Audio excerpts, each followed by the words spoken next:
Що ж, будемо і ми теж сподіватися, що відповіді будуть, але от все-таки з землею. Наскільки ми розуміємо, без рішення про землю, без відкриття ринку не буде кредиту МВФ. Відповідно, земля – чутливе питання. На фоні всіх інших проблем голосувати ще й землю – це серйозно ускладнювати собі взагалі політичне становище для будь-кого. І для президента, і для уряду, і для вас, як фракції влади. Де тут, як ви гадаєте, яке тут куди не підеш, ситуація, простих рішень немає, так? Як ви гадаєте, що краще? Прийняти цей, незважаючи на таку реакцію суспільства, прийняти цей законопроект, чи все-таки тягнути з ним і бути без кредиту МВФ, випускати облігації зовнішнього запозичення, тримати ту економічну ситуацію, яка вона є і далі?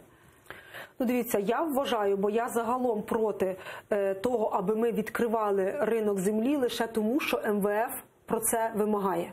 Ми не можемо діяти на догоду МВФ і тільки тому, що МВФ каже, що, наприклад, підняття тарифів – це добре. Ну, наприклад, на опалення. Так, ви пам'ятаєте, уряд Гройсмана часто був критикований за те, що дійсно тримали високі тарифи попри критику, заради того, аби МВФ продовжувало кредитувати. Ми не побачили ані тих дійсно шалених кредитів МВФ. Ми не побачили дійсно тих програм, які б могли нам допомогти. Ми побачили лише той необхідний мінімум, який може забезпечити МВФ для того, аби ми не об'явили технічний дефолт. Але це теж не вихід, бо МВФ, в принципі, не повинно за нас працювати. Ми маємо шукати внутрішні резерви, а я вважаю, що вони в нас є.